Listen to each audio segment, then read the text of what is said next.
सत श्री अकाल जी, मैं हाँ हरजोत कौर ते तुहाडा साਰਿਆਂ ਦਾ ਸਵਾਗਤ ਕਰਦੀ ਹਾਂ ਜੀ। ਤੁਸੀਂ ਵੇਖ ਰਹੇ ਹੋ ਪ੍ਰੋਗਰਾਮ ਖਬਰ ਪੜਤਾਲ, ਜਿਸ ਦੇ ਵਿੱਚ ਅਸੀਂ ਪੰਜਾਬ ਅਤੇ ਦੇਸ਼ ਦੇ ਖਾਸ ਮੁੱਦਿਆਂ ਦੇ ਉੱਪਰ ਚਰਚਾ ਕਰਦੇ ਹਾਂ। ਤੇ ਚਰਚਾ ਕਰਨ ਲਈ ਹਰ ਵਾਰ ਦੀ ਤਰ੍ਹਾਂ ਸਾਡੇ ਨਾਲ ਇਸ ਪ੍ਰੋਗਰਾਮ ਦੇ ਵਿੱਚ ਜੁੜੇ ਹੋਏ ਨੇ ਸੀਨੀਅਰ ਪੱਤਰਕਾਰ ਸੁਰਿੰਦਰ ਡੱਲਾ ਜੀ। ਬਹੁਤ ਬਹੁਤ ਸਵਾਗਤ ਹੈ ਡੱਲਾ ਜੀ ਪ੍ਰੋਗਰਾਮ ਦੇ ਵਿੱਚ। ਬਹੁਤ ਧੰਨਵਾਦ ਹਰਜੋਤ ਜੀ, ਤੁਹਾਡਾ ਵੀ ਔਰ ਦੁਨੀਆ ਭਰ ਦੇ ਪੰਜਾਬੀਆਂ ਦਾ ਹੀ ਬਹੁਤ ਧੰਨਵਾਦ जी बिल्कुल। तो खबरों की अगर गल करिए तो बहुत सारिया खबर चर्चा करने के लिए ने, क्योंकि अगर असी किसान जथेबंदियों की गल करिए, कल किसान जथेबंदियों ने कूच की मोहाली के गुरुद्वारा अंब साहब तो चंडीगढ़ एंटर नहीं होने दिता गया। डोल्फिन चौक से ही जो है डेरे लगा दिते गए, बिल्कुल उवें दे बन गए माहौल जिवें दिल्ली बॉर्डर से सी। उस तरीके नाल उत्थे बैठ गए, लंगर लग गए। इस उपर चर्चा जरूर करांगे, क्योंकि भगवंत मान भी बिना किसानों को मिले दिल्ली पहुंच गए, केजरीवाल को मिले। दूजे पासे कांग्रेस का अंदरूनी कलेश जो हमेशा सुर्खियां च रहिंदा, एक बार फिर देखने को मिलिया बठिंडा के कांग्रेस दफ्तर विच, जिथे कांग्रेस के प्रधान राजा वड़िंग ते कांग्रेस के ही लीडर मनप्रीत बादल के जो समर्थक ने आपस में भिड़ते नजर आए। नारेबाजियां भी हुईयां। इस मुद्दे पर चर्चा करनी बहुत जरूरी बनती है। दूजे पासे साडी कौम दे, पंजाब दे, साडे देश के जो महान शहीद भगत सिंह, उन्होंने लैके सियासत गरमा रही है। वो मुद्दा की है पूरा, वो भी विस्तार विच पूरी जानकारी सांझी करांगे। तो डल्ला जी, सब तो पहला किसानों के मुद्दे की अगर गल करिए, किसान बहुत नाराज नजर आ रहे हैं मुख्यमंत्री भगवंत मान तो।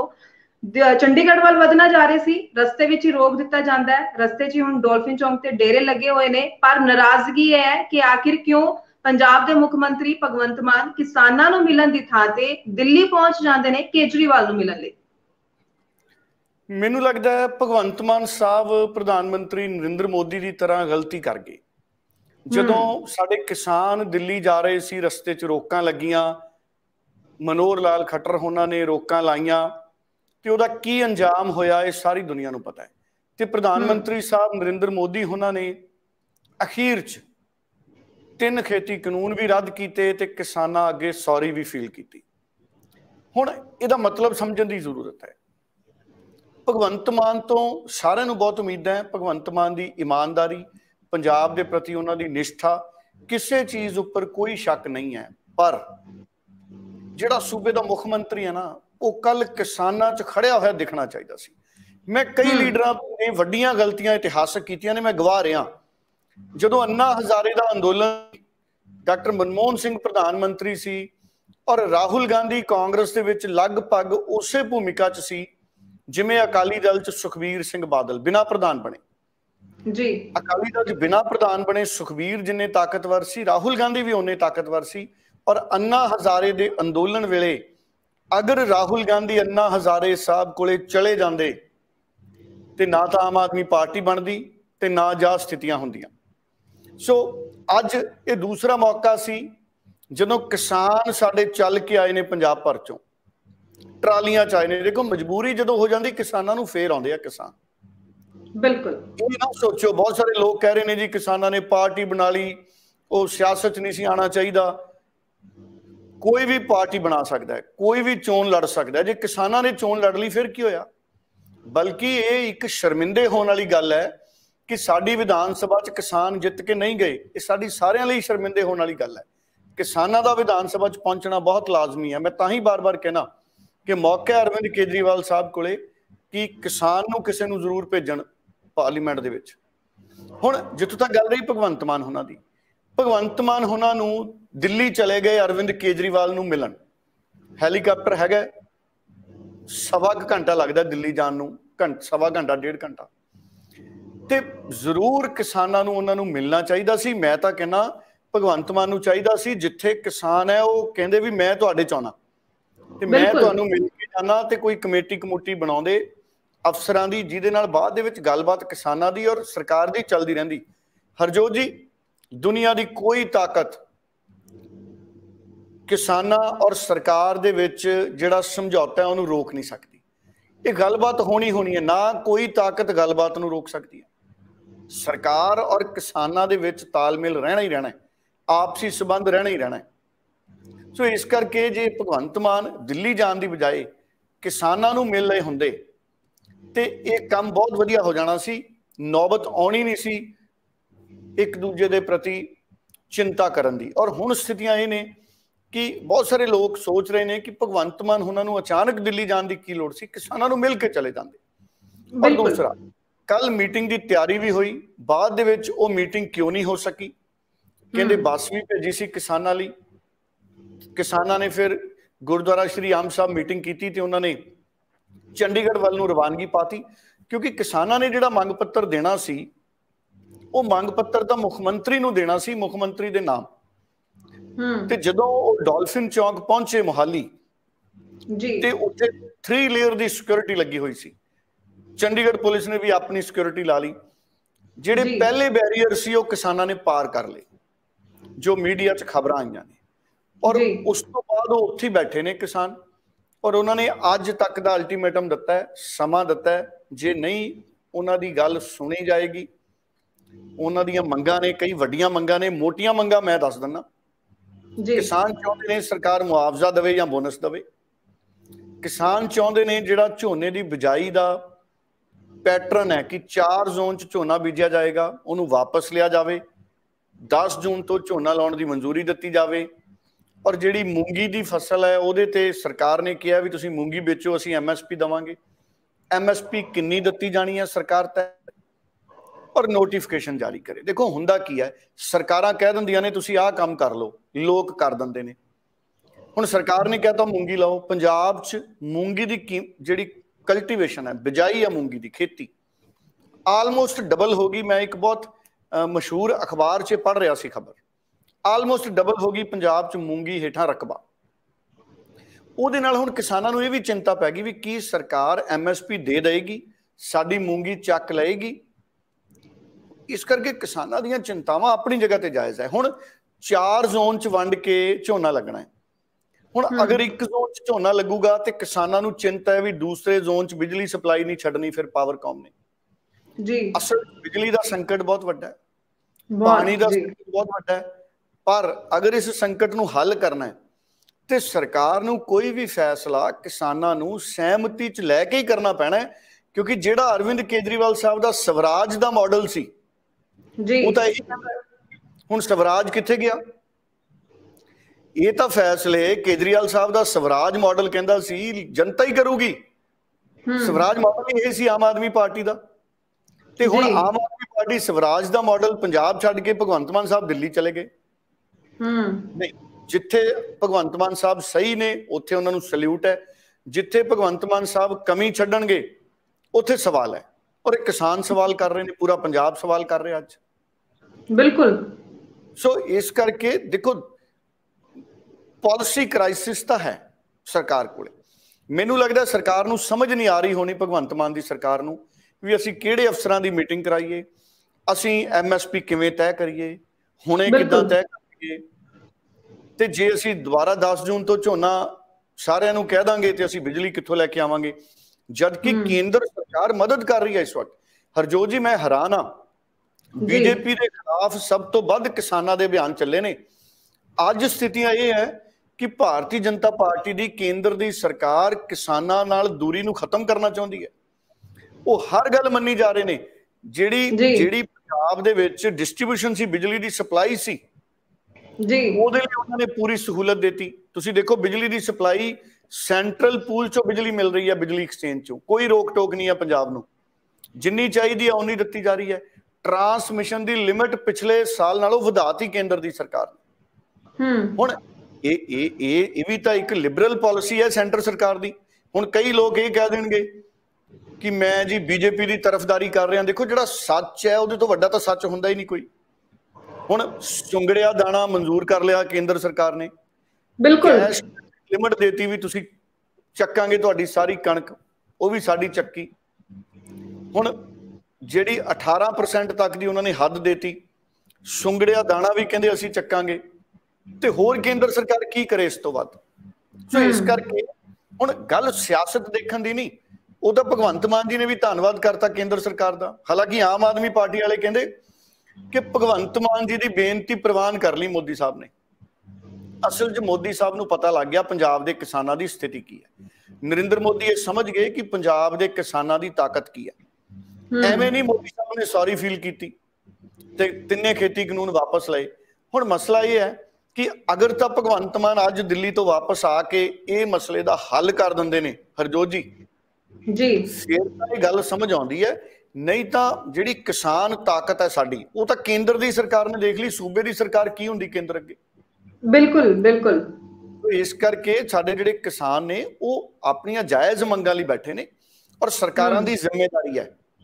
सरकारां दी जिम्मेदारी ये नहीं हैगी कि चोणां तो पहलां असीं कह दईए भी असीं जो कहोंगे कर देंगे ते चोणां तो बाद असीं हैलीकाप्टर लैके दिल्ली चल जाइए। जी बिल्कुल बिल्कुल, इत्थे मैं ਇਹ ਗੱਲ ਕਰਨਾ ਚਾਹ ਰਹੀ ਸੀ ਕਿ ਇਹ ਤਾਂ ਅਸੀਂ ਹੁਣ ਕਹਿ ਸਕਦੇ ਹਾਂ ਕਿ ਇੱਕ ਵਰਗ ਕਿਸਾਨ ਜਥੇਬੰਦੀਆਂ ਵੱਲੋਂ ਰੋਸ ਜਤਾਇਆ ਜਾ ਰਿਹਾ, ਪਰ ਆਉਣ ਵਾਲੇ ਸਮੇਂ ਦੀ ਸਥਿਤੀ ਕੁਝ ਇਸੇ ਤਰੀਕੇ ਨਾਲ ਬਣਦੀ ਦਿਖ ਰਹੀ ਹੈ ਕਿ ਹਰੇਕ ਵਰਗ ਕਿਉਂਕਿ ਨਾਰਾਜ਼ ਨਜ਼ਰ ਆ ਰਿਹਾ ਹੈ। ਤਾਂ ਇਹ ਇੱਕ ਸ਼ੁਰੂਆਤ ਅਸੀਂ ਕਹਿ ਸਕਦੇ ਹਾਂ ਕਿ ਜਿਸ ਤਰੀਕੇ ਨਾਲ ਵਿਰੋਧ ਹੋ ਰਿਹਾ, ਉਸ ਤੋਂ ਬਾਅਦ ਇਹ ਉਮੀਦ ਬਿਲਕੁਲ ਨਹੀਂ ਕੀਤੀ ਜਾ ਰਹੀ ਸੀ ਕਿ ਭਗਵੰਤ ਮਾਨ ਇਸ ਤਰੀਕੇ ਨਾਲ ਕਿਸਾਨਾਂ ਨੂੰ ਛੱਡ ਕੇ ਉਹਨਾਂ ਨਾਲ ਗੱਲ ਕੀਤੇ ਬਿਨਾਂ ਦਿੱਲੀ ਵੱਲ ਕੂਚ ਕਰ ਜਾਣਗੇ। ਕਿਸਾਨ ਸਾਫ਼ ਤੌਰ ਤੇ ਕਹਿੰਦੇ ਨਜ਼ਰ ਆ ਰਹੇ ਨੇ ਕਿ ਅਸੀਂ ਚੋਣਾਂ ਵਿੱਚ ਵੋਟਾਂ ਪਾਈਆਂ ਸੀ ਭਗਵੰਤ ਮਾਨ ਨੂੰ, ਪਰ ਅਸੀਂ ਬਹੁਤ ਜ਼ਿਆਦਾ ਨਿਰਾਸ਼ ਹਾਂ ਜੋ ਜਿਸ ਤਰੀਕੇ ਦਾ ਸਲੂਕ ਭਗਵੰਤ ਮਾਨ ਨੇ ਕਿਸਾਨਾਂ ਦੇ ਨਾਲ ਗੱਲ ਕੀਤਾ ਤੇ ਉਹਨਾਂ ਨੂੰ ਰਸਤੇ ਵਿੱਚ ਰੋਕਿਆ ਗਿਆ ਤੇ ਅਖੀਰ ਦਿੱਲੀ ਵਾਲੇ ਹੀ ਮਾਹੌਲ ਜੋ ਹੈ ਚੰਡੀਗੜ੍ਹ ਮੁਹਾਲੀ ਤੇ ਦੇਖਣ ਨੂੰ ਮਿਲੇ। देखो मैं एक गल कहूँगा क्योंकि पंजाब साडा अपना सूबा है, भगवंत मान भी साडा है, किसान भी साडे, असीं सारे इकट्ठे हाँ, असीं अपने सूबे च ही डेमोक्रेटिक तरीके नाल प्रोटेस्ट कर रहे हैं। सो दिल्ली वालियां ने तो माड़ा कीता सी, उदां खट्टर साहब ने तो सड़कां पटातियां, टोए वो कहंदे पत्थर लवाते, वो तो उत्थे दिल्ली च किल्लां ठकवातियां सी है ना, वो तो चलो मैं कहना वो तो नहीं होना चाहिए सी, किसी भी डेमोक्रेसी लई वो शर्मसार करने वाली गल है जी। सो वो तो नहीं होना चाहिए सी, पर किसानां दी नाराजगी भगवंत मान दे नाल वो बिल्कुल नज़र आ रही है। वो किसानां दी नाराजगी अपनी जगह जायज़ है, पर हुण इत्थे सरकार दी जिम्मेदारी की बनदी है? हरजोत जी, सरकार दी जिम्मेदारी ये बनदी है कि भगवंत मान आप किसानां नूं मिलन। अगर भगवंत मान आप किसानां नूं मिलणगे ते मसला छेती निबड़ेगा। क्यों? क्योंकि जदों मुख मंत्री बने ते उन्होंने मीटिंग कीती सी किसानां नाल, उदों उन्होंने कहा सी असीं जल्द ही दूसरी मीटिंग करांगे। किसान कहंदे उस तो बाद मीटिंग ही नहीं तुसीं कीती साडे नाल, असीं तां उड़ीकदे रहे, असीं तां तुहाडे फैसले सुने। सीधी बजाई भगवंत मान जी ने कहा, वो भी किसानां नूं लग्गिया कि साडे नाल सलाह मशवरा नहीं कीता गया। देखो दो चीज़ां ने, तुसीं एजुकेशन दी पॉलिसी बनाउणी तां अध्यापकां नाल गल करनी जरूरी है, तुसीं लॉ कोई पॉलिसी इंप्रूव करनी है तो लॉ मेकरस नाल गलबात करनी जरूरी है, लॉ के एक्सपर्ट्स नाल। लॉ मेकर तो चलो जिहड़े साडे इलैक्टेड रिप्रजेंटेटिव ने, लैजिसलेटर्स ने, वो ने, बट जिहड़े एक्सपर्ट ने, जिहड़े वकील ने, साबका जज ने, उन्हां नाल भी गल करनी जरूरी है जदों कोई असीं नवें चंगे लॉज बनाउणे ने। देखो जदों दिल्ली दे विच एडी वड्डी माड़ी घटना होई सी, उस तो बाद किन्ने उत्थे लॉ चेंज होए। जस्टिस जिस तक मैनूं याद है जस्टिस कपूर दियां कमेटी सी, उहदियां रिकमेंडेशनस आईयां, उहदे विच भी बहुत सारे उन्होंने लोकां तो, एक्सपर्ट्स तो, वकीलों तो सलाह मशवरा किया। हुण भगवंत मान साहब नूं किसानां दे नाल सलाह मशवरा करके ही एग्रीकल्चर पॉलिसी ते काम करना चाहिए कि कणक झोना असीं किवें बीजना है, असीं पानी किवें बचाउणा है, असीं क्रॉप पैटर्न की रखीए, असीं सोइंग दा सीजन किवें तय करिए ताकि साडी इलैक्ट्रिसिटी भी किसी नूं घटे ना।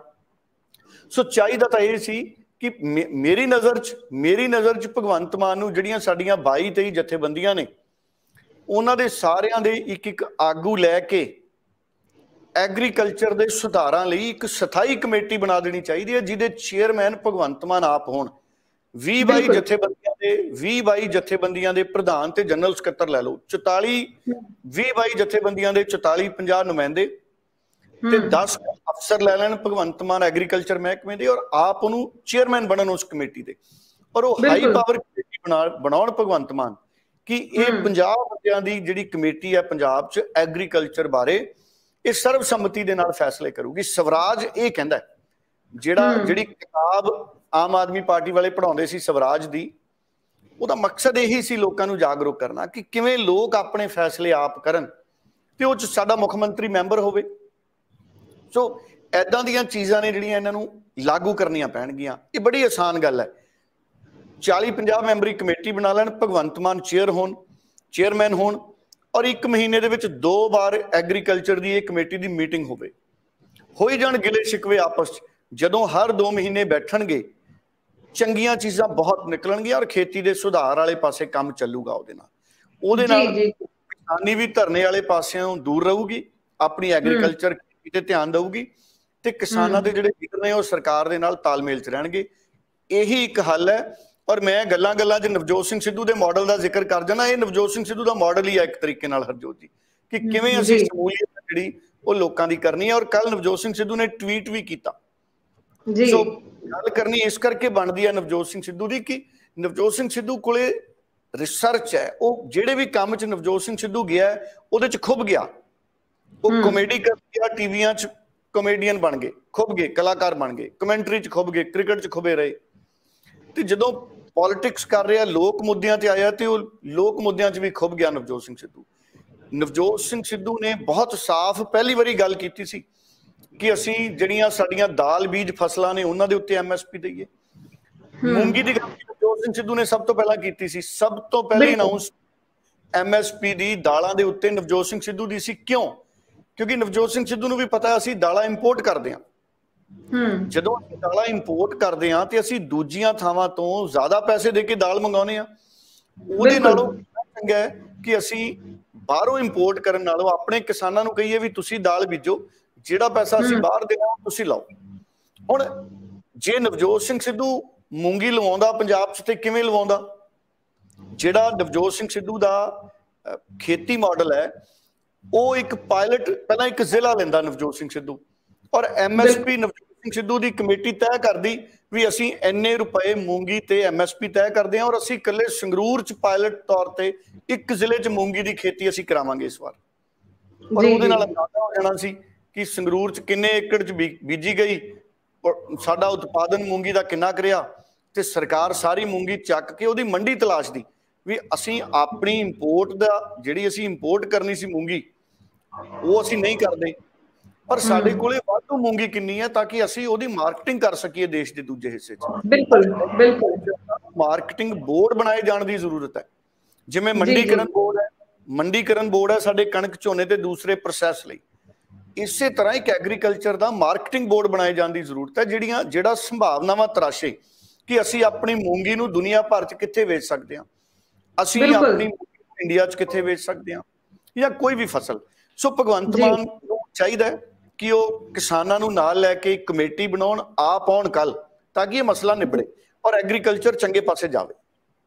ਬਿਲਕੁਲ ਸਹੀ ਤੁਸੀਂ ਗੱਲ ਕਹੀ। ਤੇ ਅੱਗੋਂ ਹੋਰ ਵੀ ਕਈ ਖਾਸ ਖਬਰਾਂ ਪੰਜਾਬ ਦੇ ਨਾਲ ਜੁੜੀਆਂ ਹੋਈਆਂ ਅੱਜ ਰਹੀਆਂ ਨੇ, ਕਿ ਅਗਰ ਅਸੀਂ, ਮੈਂ ਪਹਿਲਾਂ ਸ਼ੁਰੂਆਤ ਵਿੱਚ ਜੋ ਗੱਲ ਕੀਤੀ ਸੀ ਕਿ ਪੰਜਾਬ ਵਿੱਚ ਕਾਂਗਰਸ ਪਾਰਟੀ ਦਾ ਅੰਦਰੂਨੀ ਕਲੇਸ਼ ਜੋ ਹੈ ਹਮੇਸ਼ਾ ਹੀ ਸੁਰਖੀਆਂ ਵਿੱਚ ਬਣਿਆ ਰਹਿੰਦਾ ਹੈ। ਇੱਕ ਵਾਰ ਫਿਰ ਤੋਂ ਜੋ ਹੈ ਬਠਿੰਡਾ ਦੇ ਕਾਂਗਰਸ ਦਫ਼ਤਰ ਵਿੱਚ ਇਹ ਕਲੇਸ਼ ਵੇਖਣ ਨੂੰ ਮਿਲਿਆ, ਜਦੋਂ ਕਾਂਗਰਸ ਪਾਰਟੀ ਦੇ ਪ੍ਰਧਾਨ ਰਾਜਾ ਵੜਿੰਗ ਅਤੇ ਕਾਂਗਰਸ ਪਾਰਟੀ ਦੇ ਹੀ ਲੀਡਰ ਮਨਪ੍ਰੀਤ ਬਾਦਲ ਦੇ ਜੋ ਸਮਰਥਕ ਨੇ ਆਪਸ ਵਿੱਚ ਭਿੜ ਗਏ। ਮਾਹੌਲ ਕਾਫੀ ਜੋ ਤਣਾਅਪੂਰਨ ਬਣਿਆ, ਆਪਸ ਚ ਇੱਕ ਦੂਸਰੇ ਦੇ ਖਿਲਾਫ ਨਾਅਰੇਬਾਜ਼ੀਆਂ ਸਮਰਥਕ ਜੋ ਹੈ ਕਰਨ ਲੱਗੇ, ਹੰਗਾਮਾ ਬਹੁਤ ਹੀ ਉੱਥੇ ਦੇਖਣ ਨੂੰ ਮਿਲਿਆ।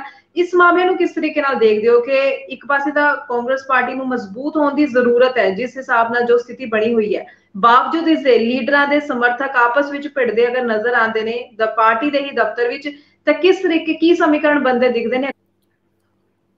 ਦੇਖੋ, ਬਠਿੰਡਾ ਦੇ ਵਿੱਚ ਪਤਾ ਲੱਗਿਆ ਇੱਕ ਮੀਟਿੰਗ ਸੀ। ਭਿੜਨ ਤੋਂ ਭਾਵ ਇਹ ਹੈ ਕਿ ਮਨ ਮੁਟਾਵ ਸੀ ਉਹਨਾਂ 'ਚ, ਬਿਲਕੁਲ ਡਿਫਰੈਂਸ ਆਫ ਓਪੀਨੀਅਨ ਸੀ ਬਿਲਕੁਲ ਉਹਨਾਂ ਦੇ ਵਿੱਚ ਜੀ।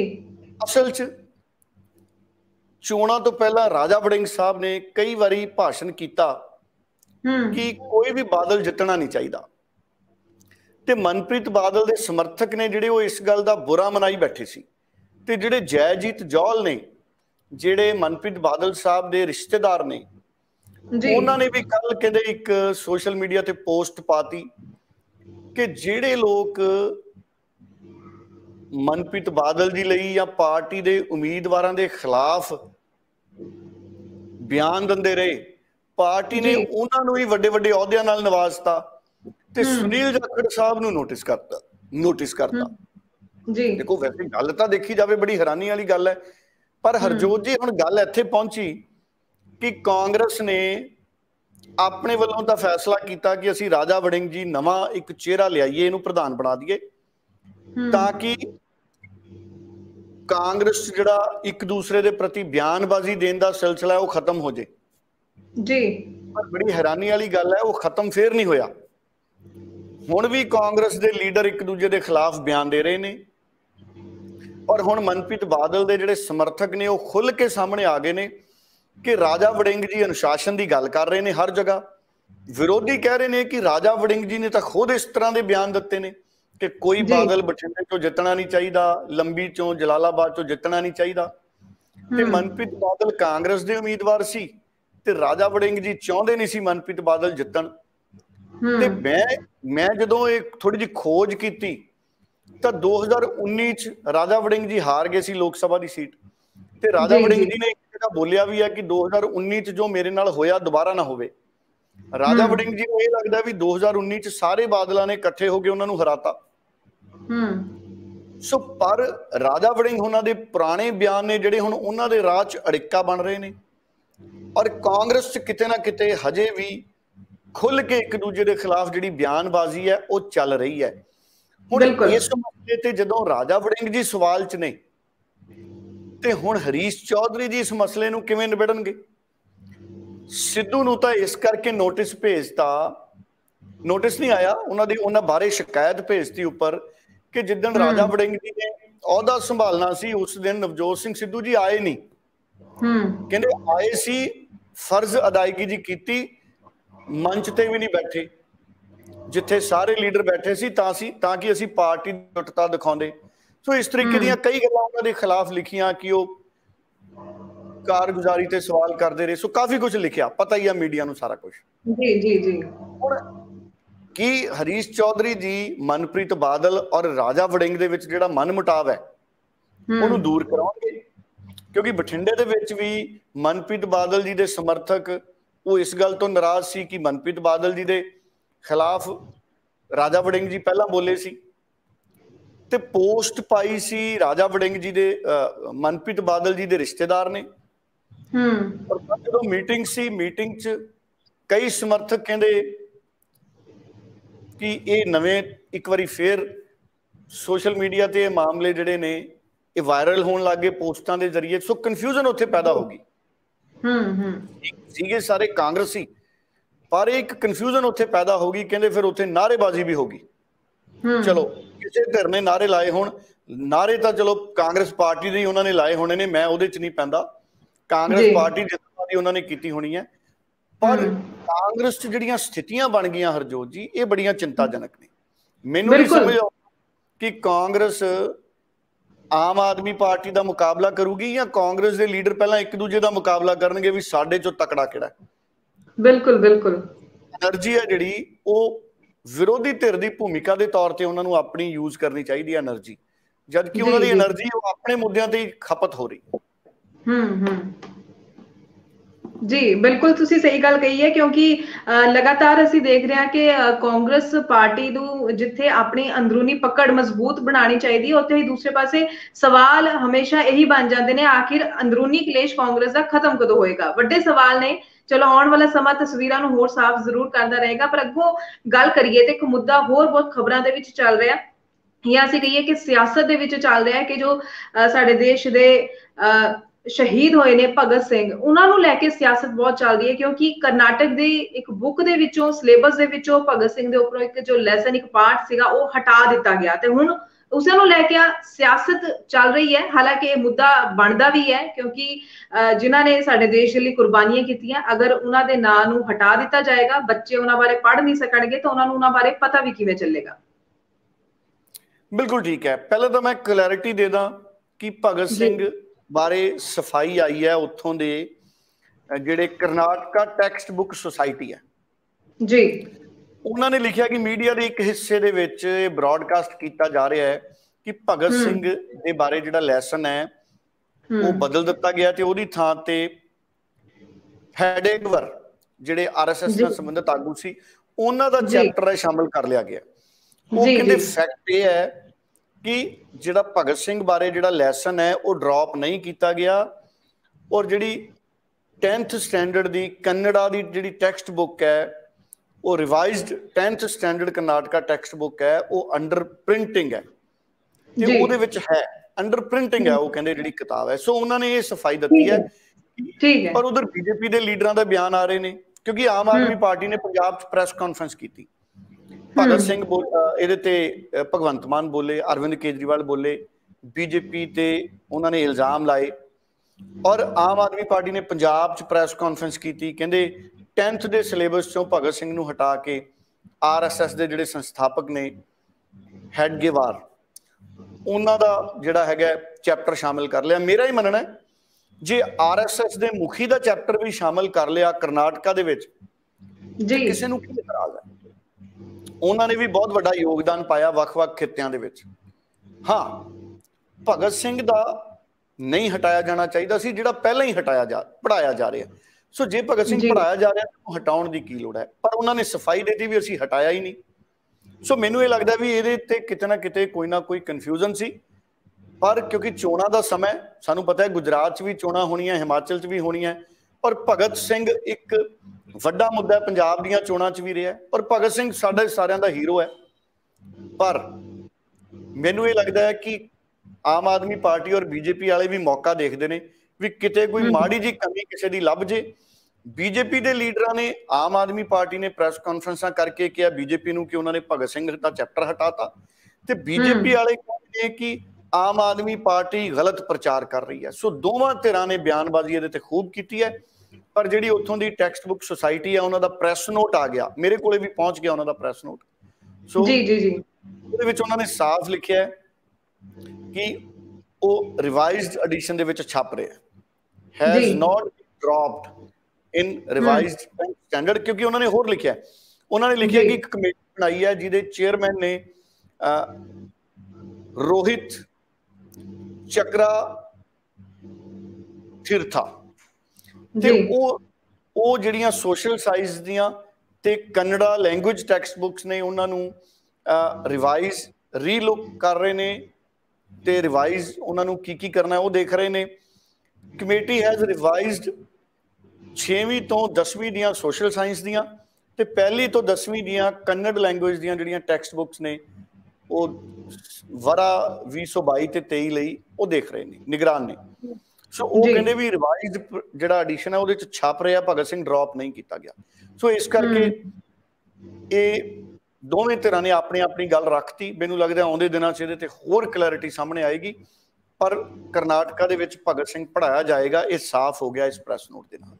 ਠੀਕ ਹੈ, ਬਿਲਕੁਲ, ਕਿਉਂਕਿ ਇਹ ਚੀਜ਼ਾਂ ਜਦੋਂ ਵੀ ਕਿਤੇ ਥੋੜੀ ਮਿਸਅੰਡਰਸਟੈਂਡਿੰਗ ਹੁੰਦੀ ਹੈ ਤਾਂ ਵਾਕਈ ਕਿਤੇ ਨਾ ਕਿਤੇ ਸਿਆਸਤ ਵੀ ਤੇਜ਼ ਹੋ ਜਾਂਦੀ ਹੈ। ਪਰ ਜਿਵੇਂ ਤੁਸੀਂ ਕਿਹਾ ਕਿ ਨਹੀਂ ਹਟਾਇਆ ਗਿਆ ਚੈਪਟਰ, ਉਵੇਂ ਹੀ ਐਜ਼ ਇਟ ਇਜ਼ ਵਿੱਚ ਹੈ, ਤਾਂ ਕਿ ਬੱਚੇ ਜੋ ਹੈ ਸਾਡੇ ਜੋ ਨੌਜਵਾਨ ਪੀੜ੍ਹੀ ਅੱਗੋਂ ਦੀ, ਉਹ ਇਹਨਾਂ ਸ਼ਹੀਦਾਂ ਬਾਰੇ, ਦੇਸ਼ ਭਗਤਾਂ ਬਾਰੇ ਜਾਣ ਸਕੇ। ਸੋ ਅੱਗੇ ਅਗਰ ਗੱਲ ਕਰੀਏ, ਕੱਚੇ ਤੇਲ ਦੀਆਂ ਕੀਮਤਾਂ ਵਿੱਚ ਵੀ ਬਹੁਤ ਤੇਜ਼ੀ ਨਾਲ ਵਾਧਾ ਹੋ ਰਿਹਾ ਹੈ। ਕੱਚੇ ਤੇਲ ਦੀਆਂ ਕੀਮਤਾਂ ਵੱਧਦੀਆਂ ਤਾਂ ਓਵਰਆਲ ਸਾਰੀ ਮਹਿੰਗਾਈ ਵੱਧ ਜਾਂਦੀ ਹੈ, ਆਮ ਲੋਕਾਂ ਦੀ ਜੇਬ ਤੇ ਬਹੁਤ ਵੱਡਾ ਭਾਰ ਪੈਣਾ ਸ਼ੁਰੂ ਹੋ ਜਾਂਦਾ। ਤਾਂ ਕੱਚੇ ਤੇਲ ਦੀ ਕੀਮਤਾਂ ਦੇ ਪ੍ਰਾਈਸ, ਉਹਨਾਂ ਦੀ ਕੀਮਤਾਂ ਵਧਣੀਆਂ ਇੰਨੀਆਂ ਇੱਕਦਮ, ਕਿਸ ਤਰੀਕੇ ਨਾਲ ਦੇਖਦੇ ਹੋ? ਆਉਣ ਵਾਲੇ ਸਮੇਂ ਵਿੱਚ ਮਹਿੰਗਾਈ ਵੀ ਫਿਰ ਵੱਧਦੀ ਹੋਰ ਜ਼ਿਆਦਾ ਦਿਖੇਗੀ? ਦੇਖੋ, ਕੱਚੇ ਤੇਲ ਦੀਆਂ ਕੀਮਤਾਂ 28 ਅਪ੍ਰੈਲ ਤੋਂ ਬਾਅਦ, 28 ਮਾਰਚ ਤੋਂ ਬਾਅਦ ਬਹੁਤ ਜ਼ਿਆਦਾ ਵਧੀਆਂ ਨੇ, $118 ਪ੍ਰਤੀ ਬੈਰਲ ਹੋ ਗਿਆ ਨੇ। ਔਰ ਜਦੋਂ ਪਿਛਲੀ ਵਾਰੀ ਇਹ ਕੀਮਤਾਂ ਵਧੀਆਂ ਸੀ ਤੇ ਜਦੋਂ ਅਸੀਂ ਭਾਰਤ ਦੀ ਗੱਲ ਕਰਦੇ ਹਾਂ ਤੇ ਸਾਡੇ 22 ਮਾਰਚ ਤੋਂ ਲੈ ਕੇ 6 ਅਪ੍ਰੈਲ ਤੱਕ ਲਗਭਗ 10 ਰੁਪਏ ਦਾ ਵਾਧਾ ਹੋਇਆ ਸੀ। ਕਿਸਾਨਾਂ ਦੀ ਇਹ ਵੀ ਇੱਕ ਮੰਗ ਹੈ ਕਿ ਪੈਟਰੋਲ ਤੇ ਡੀਜ਼ਲ ਦੀਆਂ ਕੀਮਤਾਂ ਸਸਤੀਆਂ ਕੀਤੀਆਂ ਜਾਣ। ਚਰਨਜੀਤ ਚੰਨੀ 10 ਰੁਪਏ ਡੀਜ਼ਲ ਘਟਾ ਗਏ ਸੀ ਚੋਣਾਂ ਤੋਂ ਪਹਿਲਾਂ, ਪਰ 22 ਮਾਰਚ ਤੋਂ 6 ਅਪ੍ਰੈਲ ਤੱਕ 10 ਰੁਪਏ ਦੇ ਕਰੀਬ ਡੀਜ਼ਲ ਦਾ ਰੇਟ ਵਧਿਆ, ਪੈਟਰੋਲ ਦਾ। ਤੇ ਹੁਣ ਕਿਸਾਨ ਕਹਿ ਰਹੇ ਨੇ ਇਹਨੂੰ ਘਟਾਓ, ਕਿਉਂਕਿ ਡੀਜ਼ਲ ਬਹੁਤ ਮਹਿੰਗਾ ਹੈ। ਸਾਡਾ ਝੋਨਾ, ਬਿਜਲੀ ਹੋਣੀ ਨਹੀਂ, ਡੀਜ਼ਲ ਤੇ ਸਾਡਾ ਚੱਲਣਾ ਹੈ। ਸੋ ਕਿਉਂਕਿ ਹੁਣ 28 ਮਾਰਚ ਤੋਂ ਬਾਅਦ ਸਭ ਤੋਂ ਵੱਧ ਹੋ ਗਈਆਂ ਨੇ ਕੱਚੇ ਤੇਲ ਦੀਆਂ ਕੀਮਤਾਂ, 7 ਹਫ਼ਤਿਆਂ ਬਾਅਦ $118 ਪ੍ਰਤੀ ਬੈਰਲ। ਸੋ ਹੁਣ ਆਉਂਦੇ ਦਿਨਾਂ 'ਚ ਕੀਮਤ ਫੇਰ ਵੱਧ ਸਕਦੀ ਹੈ। ਸੋ ਕਿਸਾਨਾਂ ਦੀ ਇਹ ਵੀ ਚਿੰਤਾ ਹੈ, ਔਰ ਸਾਨੂੰ ਵੀ ਇਹ ਚਿੰਤਾ ਹੈ ਕਿ ਪੈਟਰੋਲ ਡੀਜ਼ਲ ਦੀਆਂ ਕੀਮਤਾਂ ਘਟਣੀਆਂ ਚਾਹੀਦੀਆਂ ਨੇ, ਵਧਣੀਆਂ ਨਹੀਂ ਚਾਹੀਦੀਆਂ।